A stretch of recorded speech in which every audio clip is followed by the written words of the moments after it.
고맙습니다. 오늘은 여호수아 2장, 지난 1장에 이어서 2장 믿음의 사람이 되자라는 제목으로 말씀을 좀 나누도록 하겠습니다. 자, 오늘 본문 말씀은 여호수아 2장입니다.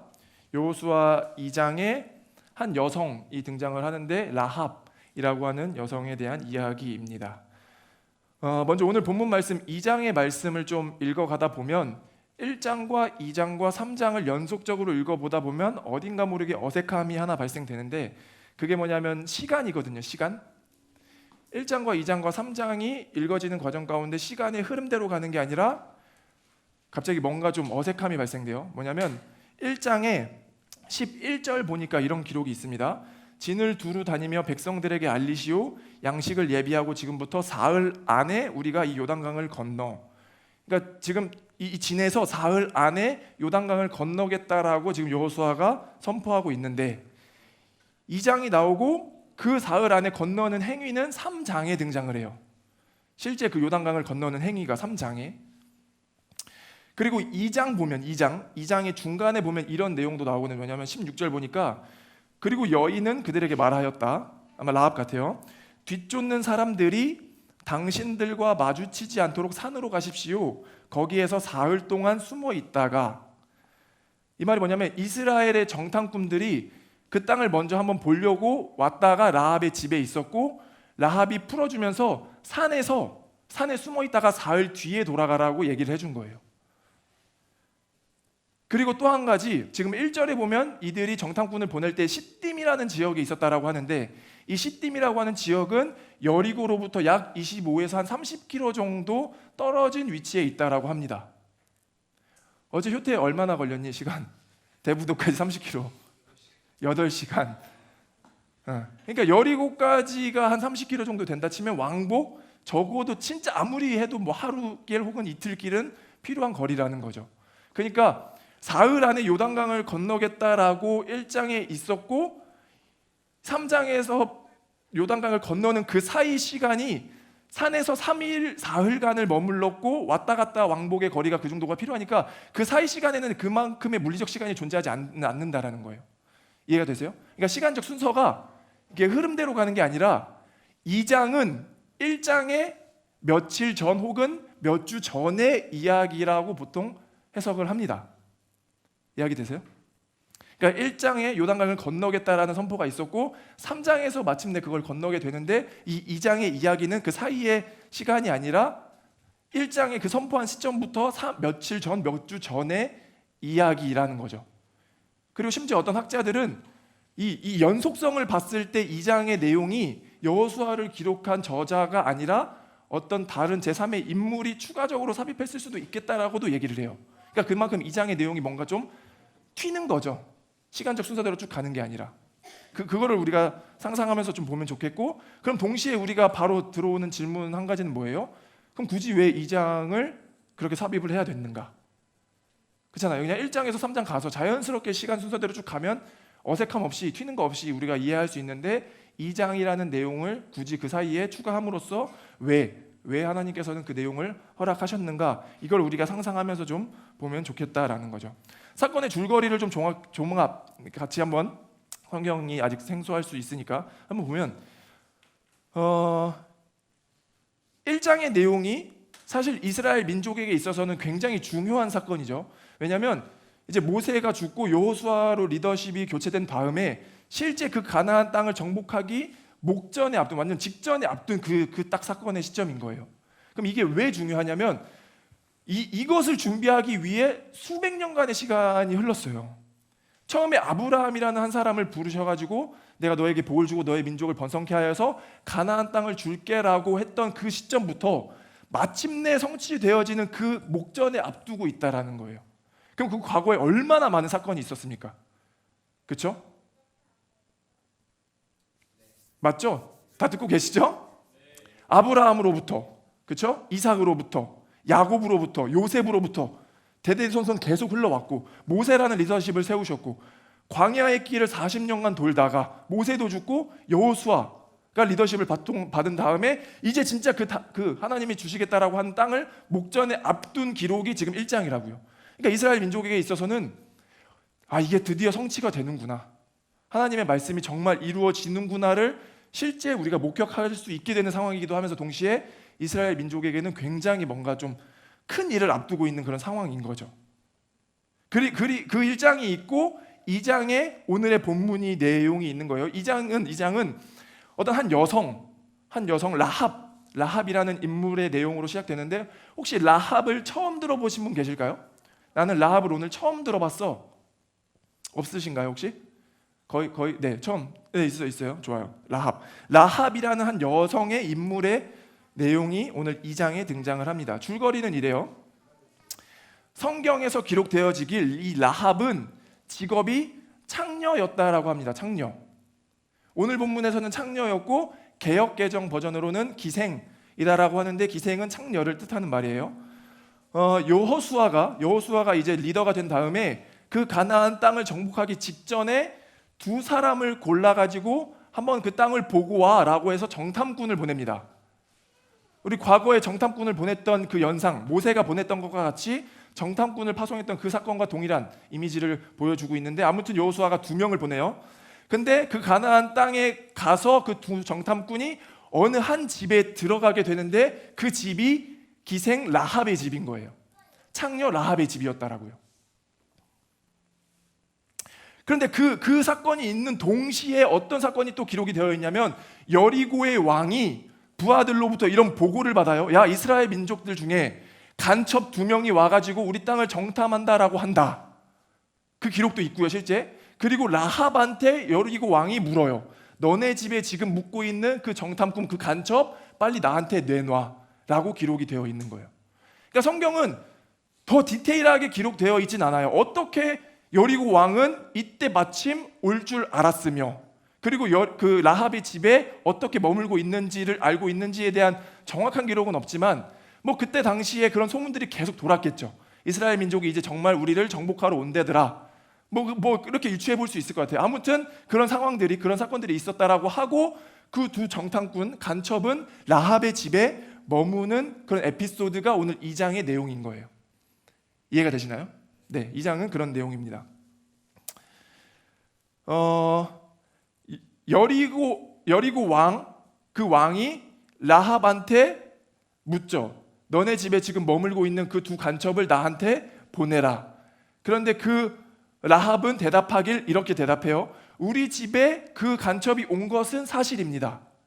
사실이지만 우리 집에 지금 머물고 있지 않고 나갔습니다. 그리고 산으로 빨리 다 도망갔고, 지금 바로 뒤쫓아가면 그 두 간첩을 잡을 수 있을지도 모르니 빨리 쫓아가는 게 좋겠습니다라고 해서 이야기를 둘러대고 라합의 집에 그 두 간첩을 머물게 해줍니다.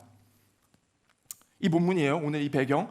오늘 이 배경을 가지고 오늘 본문 말씀 안에서 제가 지난주와 동일하게 한 2-3가지 정도를 같이 좀 나눠보고 싶은데, 먼저 10절과 11절 말씀에 이렇게 기록이 되어 있습니다. 당신들이 이집트에서 나올 때에 주님께서 당신들 앞에서 어떻게 홍해의 물을 마르게 하셨으며, 또 당신들이 요단강 동쪽에 있는 아모리 사람의 두 왕 시온과 옥을 어떻게 전멸시켜서 희생제물로 바쳤는가 하는 소식을 우리가 들었기 때문입니다. 우리는 그 말을 듣고 간담이 서늘했고 당신들 때문에 정신을 잃고 말았습니다. 위로는 하늘에서, 아래는 땅 위에서 과연 주 당신들의 하나님만이 참 하나님이십니다. 이 말을 지금 라합이 고백을 하고 있는 거예요. 저는 이 두 구절에서 유독 제 눈에 들어왔던 단어가 하나가 있는데, 그게 뭐냐면 듣다라는 단어거든요. 듣다.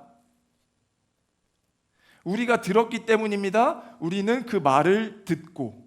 그러니까 제가 첫 번째 여러분들과 좀 같이 나누고 싶은 키워드는 뭐냐면 믿음. 우리가 이 믿음이라고 하는 것은 결국엔 들음에서 난다라고 하는 거예요. 그러니까 듣는다라는 것이 얼마나 중요한지를 우리가 다시 한번 알게 하는 본문인 것 같습니다. 로마서 10장 17절에 보니까, 그러므로 믿음은 들음에서 생기고 들음은 그리스도를 전하는 말씀에서 비롯됩니다. 라합은 모태신앙이 아니에요. 태어났을 때부터 하나님을 그냥 자연스럽게 믿어져 버린 사람이 아니라고요. 오늘 본문에서 증거하듯이 그 소식들을 들었고 그것을 들음으로 말미암아 하나님이 살아계심을 우리가 알게 되었습니다라고 지금 증언을 하고 있다라는 거예요. 뭐 잘 모르겠어요. 제가 너무 그냥 일반적인 생각, 편협한 생각인지 모르겠으나 우리의 믿음의 완성, 우리의 믿음이 온전해지지 못한다라고 하는 것은 듣는 것을 소홀히 했다라고 하는 것으로부터 우리가 이야기를 안 해보지 않을 수 없을 것 같아요. 그러니까 결국엔 우리의 믿음이 들음으로부터 시작된다라고 하는 것을 우리가 인정하지 않을 수 없다라는 거죠. 제가 오전에 어린이 예배도 지금 설교를 하고 있는데 그 아이들 중에도요 유독 잘 듣는 애들이 있어요. 그러니까 애들이 뭘 알아들을 수 있을까, 이 내용을 알기나 할까 싶은데도 유독 앉아서 잘 듣는 애들이 있는데 꼭 그 듣는 애들이 그 다음 주에 와서 대답도 결국 잘해요. 물어보면 진짜 기억을 하고 다 대답을 합니다. 저는 그게 그 들음이 차곡차곡 쌓여서 결국 그 아이의 신앙이 된다라고 믿거든요. 다 이해할 수는 없어도 그 들음으로부터 신앙의 출발이 있다라는 거죠. 그리고 제 개인적인 생각인지는 모르겠으나 결국 그 들음으로 인한 믿음이 신앙의 성숙과 그 개인의 삶의 어떤 안정감까지도 준다라고 생각을 해요. 그 아이의 안정감이 다른 요소들도 물론 중요하겠으나 그 들음, 하나님의 말씀을 들음으로부터 믿음이 자라감이 결국 큰 요소다라는 거죠. 한번 이렇게 생각해 보자고요. 뭐냐면 라합이랑 우리랑 다른 게 있나요? 라합과 우리, 나, 희범, 누구? 라합과 우리가 다른 것, 다르면 다를 수 있는 건 저는 한 가지라고 보는 게 뭐냐면 시점. 결국 라합도 하나님을 직접 대면하지 못한 건 동일합니다. 우리랑. 그렇지 않나요? 결국 라합도 그때 당시에 증언하는 하나님의 거룩한 말씀과 사건들로 인해서 믿음이 자란 건 사실 동일해요. 우리랑. 우리도 하나님을 직접 대면하지 못했고 흘러왔던, 심지어 우리는 다르죠. 그때는 구두로 전해졌던 하나님의 말씀이지만 우리는 언제라도 보고 싶으면 볼 수 있는 이 텍스트, 성경도 존재하는데 라합과 우리가 다른 거라고는 오히려 우리는 더 좋은 환경에 있는 건 아닌가라는 생각도 들어요. 언제라도 볼 수 있는 말씀이 있기 때문에. 그럼 그 라합은 어떻게 그 믿음까지 자라날 수 있었냐라는 거죠. 그때 당시에 어떤 우리가 취하지 못한 더 생생한 정보가 있어서 믿게 됐을까? 그럼 제가 여러분들한테 더 생생하게 지금 전달하지 못해서 여러분이 믿지 못하는 겁니까? 설교자의 문제일까요? 아니라고 해주세요. 결국은 들음에서, 그렇죠? 라합도 들었고요. 우리도 지금 듣고 있어요. 그럼 이 듣다라는 행위가 물리적 행위 말고 이 소리가 진동을 타고 가서 여러분 귀에 들려오는 그거 말고 이 내용이 무엇을 말하고 있는지를 우리가 듣고 있냐라는 거예요. 저는 여러분들이 하나님이 살아계시다라는 것을 믿기 때문에 이 자리 가운데 앉아있다라고 믿습니다. 아멘?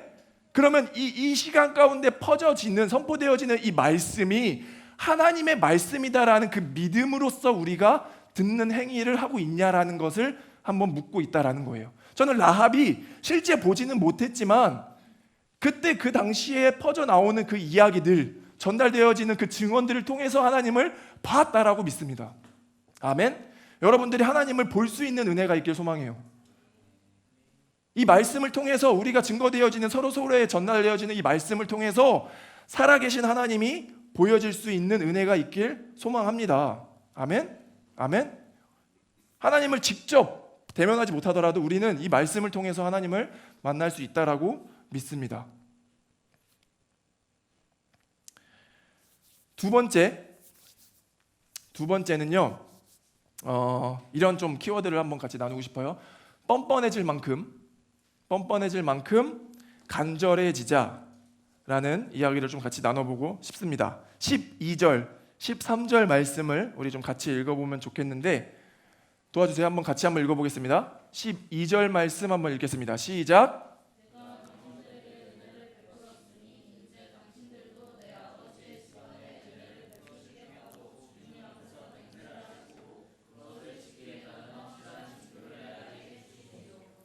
그리고 나의 부모와 형제 자매들과 그들에게 속한 모든 식구를 살려주시고 죽지 않도록. 아멘. 지금 라합이 두 정탐꾼을 자기 집에 머물게 하면서 살려주었던 은혜에 대해서 자기 자신도 좀 살려달라는 요청을 하고 있는 게 오늘 지금 우리가 읽었던 이 12절 13절의 본문이에요. 이게 때로 좀 뻔뻔해 보일 수 있을지 모르겠으나 저는 이 뻔뻔함은 다른 말로 간절함이다라고도 표현해 보고 싶습니다.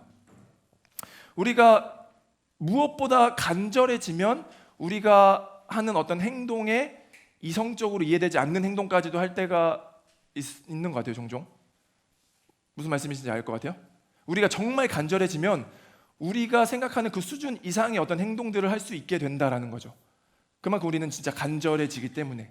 그러니까 이 라합의 행동이 때로 무례할 수도 있죠. 나를 앞에 두고 하나님 앞에 지금 맹세하십시오라는 요청까지 있는 거예요. 야, 알겠어라고 듣고 그냥 마무리됐어도 될 것을 내 앞에서 간절히 나를 구원해 주실 것을 맹세하십시오라고 얘기까지 하고 있는 건데, 때로는 이게 무례하고 뻔뻔한 것처럼 들려도 라합은 그만큼 간절했구나라는 것을 우리가 확인할 수 있게 되는데, 저는 유독 또 다시 눈에 들어왔던 본문 내용 중에 하나는 뭐냐면, 라합의 간절함이 자기뿐만 아니라 자기의 부모와 자기 형제 자매들, 그리고 자기가 속한 공동체에게도 향하고 있다라는 이 대목이었었어요. 13절에 그리고 나의 부모와 형제 자매들과 그들에게 속한 모든 식구를 살려주시고, 그러니까 한 사람의 간절한 믿음은 결국 그 사람이 속한 가족과 형제 자매와 공동체마저도 구원할 수 있겠구나라는 것을 우리에게 알려주는 본문인 것 같다라는 거죠. 저 개인적으로 저에게 가장 어려운 숙제 중에 하나가 뭐냐면, 저희 부모님과 저희 여동생은 아직 신앙생활을 하고 있지 않아요. 교회를 다니고 있지 않고 구원의 문제에 대해서 늘 고민과 걱정이 좀 있습니다.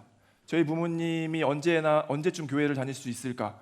예수님을 영접하여서 정말 그 하나님 나라의 영원한 생명을 소유했으면 좋겠다라는 게 제 기도 제목이기도 하죠. 그런데 이 본문 말씀을 보는 순간 굉장한 부담과 죄책감 같은 것들이 좀 느껴졌는데, 그런 이유가 뭐냐면, 저는 진짜 입버릇처럼 저희 부모님과 저희 동생이 교회를 다녔으면 좋겠다, 뭐 교회의 의무보다도 사실상 주님을 영접하여서 하나님 나라의 영원한 생명을 소유했으면 좋겠다가 기도 제목이었고 실제 기도 제목이면서 이렇게 고백도 했었는데, 근데 오늘의 본문을 보면서 왜 내가 그런 죄책감을 느끼지, 불편하지라는 생각을 떠올려 보니까, 실제 나는 그것을 바라고 있다라고 하지만, 실제 나는 우리의 부모와 나의 여동생이 영원한 생명을 소유했다라고 바라고 있다고 하지만, 정작 돌아보면 내가 그들을 위해 실제 하고 있는 행동은 무엇이 있나라는 게 제 머릿속에서 떠나질 않는 거예요.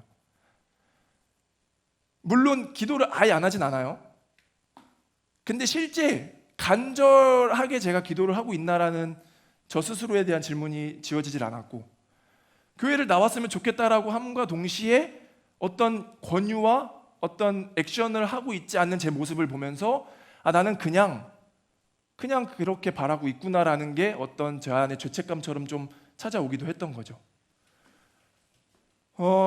제가 그 신년 기도 제목을 보면서 여러분들이 생각보다 여러분들의 가족을 위해서 기도를 많이 하고 있구나라는 것을 좀 확인하게 됐습니다. 제가 금요 기도회 때 유독 또 기도 나왔던 그런 기도의 내용들은 여러분들의 기도보다도 여러분들이 하고 있는 그 가족에 대한 기도가 저도 스스로 더 좀 많이 나왔던 것도 같고요.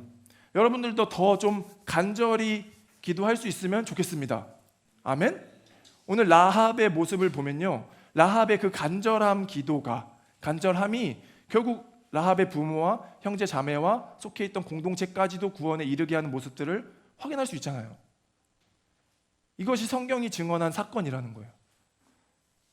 저도 동시에 저희 부모를 위해서 더 열심히 기도하고 그런 상황들을 허락되어지길 기도하는 것처럼, 여러분들도 여러분 부모와 여러분 형제 자매와 여러분들이 속한 공동체를 위해서 더 기도하시기를 요청드린다라는 거예요.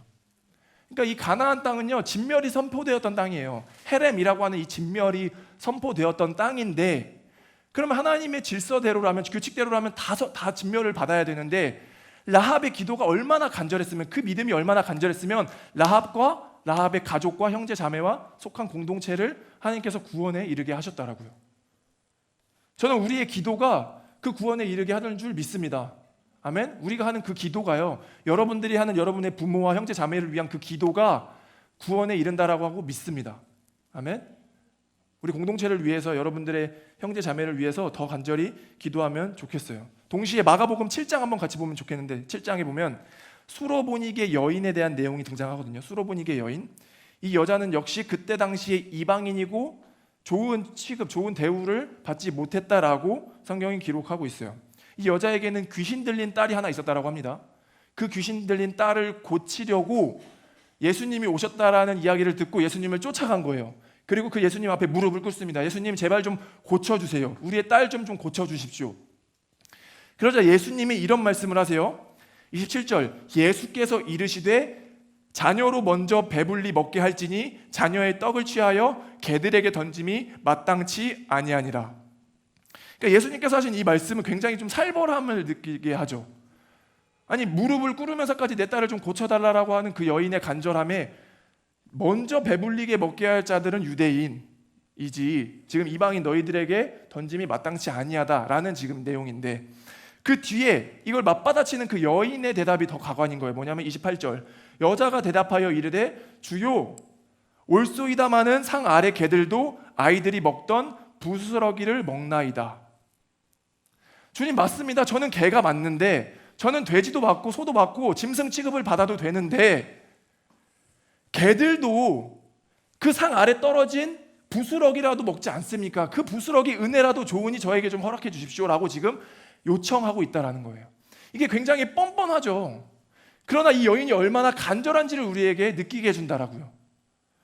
우리에게 이만한 간절함이 있는지를 한번 확인해 봤으면 좋겠고, 우리의 가족과 우리의 형제 자매와 우리의 공동체를 위해 기도한다라고 하는데, 주님, 제가 개 취급을 받든 소 취급 받든 짐승 취급을 받든 그게 중요한 게 아니라 주님은 하실 수 있습니다라는 그 믿음 안에서 주님 도와주십시오라는, 그 상 아래 부스러기라도 좀 제가 먹을 수 있게끔 도와주십시오라는 그 간절함이 우리에게 있는지를 한번 좀 고민해 봤으면 좋겠다라는 거예요.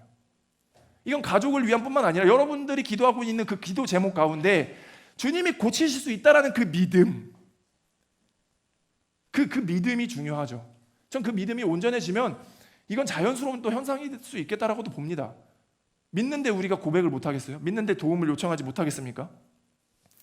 때로는 우리가 뻔뻔하다라고 느껴질지 몰라도, 주님, 제가 어떻게 이런 모습을 가지고, 제가 어떻게 하나님 앞에 이런 모습을 가지고 주님께 어떻게 간구하겠습니까? 라고 하는 그 좀 뻔뻔함처럼 느껴질지라도 그거는 아니고, 주님이 원하시는 거는 그럼에도 불구하고 더 주님 앞에 나오길 원하세요. 그럼에도 불구하고 내가 다 알아. 너의 삶이 지금 어떠한 모습인지 내가 다 알지만 그 모습을 정죄하는 게 아니라 정말 하나님 앞에 나오는 것을 하나님이 더 원하신다라는 거죠. 여러분 스스로를 여러분이 너무 그렇게 나쁘게 평가하지 마시고 라합처럼 하나님 앞에 나아올 수 있는 간절한 기도하는 우리가 되길 간절히 소망합니다. 아멘. 네, 마지막 한 구절만 나누고 마무리할게요. 마지막은요, 라합의 믿음. 결국에는 오늘 이 라합의 믿음이 2장의 주요 포인트인데, 라합의 믿음을 본받고 우리가 좀 도전받을 수 있으면 좋겠습니다. 라합의 삶을 우리가 좀 도전받는 거예요. 라합의 삶이 우리 삶 가운데 좀 도전이 되었으면 좋겠다라는 거죠. 그러니까 라합은 사회적으로 보기에 굉장히 열등한 위치에 살았던 사람 같아요. 이미 성경이 기록하고 있는 것처럼 창녀다라는 직업, 우리 지금 시대에도 창녀가 사실 열등한 위치에서 살아가야 하지만 그때 당시에도 여전했죠. 물론 뭔가 남자들의 그런 어떤 것들을 위해서 합법적으로 인정해주긴 했지만 사회적으로는 여전히 멸시당하고 조롱받고 창녀야라고 하는 어떤 사회적 열악함, 열등감 안에서 살았던 사람입니다. 하나 먼저 기억해야 될 것은 그런 존재를 주님께서 부르시고 사용하신다라는 그 은혜가 발견되는 것. 그런 존재라고 표현하는 것조차 나는 이상한 어색하다라고 봐요. 왜냐하면 그런 존재, 그 아닌 존재, 이거를 구분짓는 것도 사실 말이 안 되죠. 주님은 그냥 우리 모두를 위해서 오신 존재인데, 제가 지금 그냥 굳이 이렇게 표현하자면 그렇게 열등하다라고 느껴지는 그 존재들조차도 부르시기 위해서 주님께서 오셨다라는 그 은혜. 그리고 그 은혜를 베푸시는데 요구되는 게 뭐예요? 단 한 가지, 믿음. 주님은 정말 하실 수 있습니다. 주님은 나의 삶을 뜯어고칠 수 있고 나의 삶을 완전하게 하실 수 있습니다라는 그 믿음, 진짜 믿음. 주님은 하실 수 있다라는 그 진짜 믿음. 마태복음 1장에 보면 아시죠? 족보가 나와요. 예수님은 이런 배경으로 이렇게 출생이 되었다. 족보가 나오는데 5절 보니까 5절 살모는 라합에게서 보아스를 낳고 보아스는 룻에게서 오벳을 낳고 오벳은 이새를 낳고 쭉쭉쭉 가다가 결국 예수 그리스도가 탄생을 하죠. 라합으로부터 나온 거예요. 라합. 저는 굉장히 감동적이기도 하면서 동시에 도전이 되는 거예요. 기생, 창녀라고 취급받았던 그 라합의 삶을 통해서 예수 그리스도가 나셨다라는 이 상황이 멋지고 뭔가 좀 도전이 되는 거죠. 나도 저런 예수 그리스도의 나심의 족보 안에 들어갈 수 있으면 나의 믿음이 그런 상황까지도 이렇게 이어갈 수 있으면 얼마나 멋진 삶일까. 뭐 이런 생각들을 쭉 해보게 됐던 거예요. 그러니까 여러분이 해야 될 건 뭐냐면 우리가 같이 좀 해봤으면 하는 건 뭐냐면 여러분의 삶을 통해서 하나님의 역사가 어떻게 기록되어질지에 대한 도전, 기대감이 좀 있었으면 좋겠어요. 기대감. 그러니까 내 삶이 지금 이런데 뭐 그 정도 수준에서 벌어지겠지가 아니라 아니 라합은 뭐 우리보다 더 열악하게 살았던 사람 아니에요? 근데 라합을 통해서 예수 그리스도의 나심이 있었다니까요. 그럼 우리의 삶을 통해서 하나님이 어떤 일을 하실지에 대한 그 작은 기대감이라도 우리가 좀 회복했으면 좋겠다라는 거예요. 2024년에 주님 제 믿음을 통해서 주님이 하실 일을 기대해 보겠습니다. 나의 능력과 나의 사건, 나의 역량이 아니라 진짜 그 믿음, 라합이 믿음처럼 나의 믿음을 통하여서 주님께서 하실 일을 한번 기대해 보겠습니다라는 그 거룩한 도전이, 그 기대감이 좀 우리 안에 회복되었으면 좋겠다라는 거죠. 이해가 되시나요? 믿어지세요? 저 같은 경우는 이런 기대를 좀 하거든요. 뭐냐면 이게 되게 좀 웃길지 모르겠어요. 제가 개인 제 메모장에 이런 기록들을 좀 기록합니다. SNS에 기록하는 것도 있고요. 메모장에 있다가 뭐 SNS로 가는 경우도 있고 그런 제 안에 살아오면서 하나님을 직간접적으로 경험했던 기록들을 쭉 이렇게 기록을 하는데 제가 제 개인적인 경험의 차원에서 기록하는 목적도 있겠으나 제가 또 한편에 작게 기대하는 관점은 뭐냐면 저 이단 아니에요. 일단 예수님이 초림하셔서 예수님이 재림하시는 그 사이의 시간 동안에 수많은 우리와 같은 그리스도인들의 기록을 통해서 성경이 다시 한번 기록되어질 수도 있겠다라는 그런 어떤 허무맹랑한 상상도 하죠. 이런 성경이 집필이 되었던 것처럼. 그럼 그때는 우리의 수많은 증언들을 모을 거예요. 하나님께서. 그럼 제가 SNS, 인스타에 올렸던 그 기록들이 뭐 희범 복음서가 될 수도 있는 거고 희범 행전이 될 수도 있는 거 아니에요? 이단 아니라고요. 저는 정말 제가 만났던 하나님에 대한 그 기록이 그렇게 될 수도 있겠다라는 믿음 안에서 도전을 하고 있는 거예요. 그럼 그렇게 하자라는 차원보다 제가 이 맥락은 뭐냐면 나를 통해서 나의 삶을, 여러분의 삶을 통해서 하실 하나님의 그 일이 기대되었으면 좋겠다라는 거죠.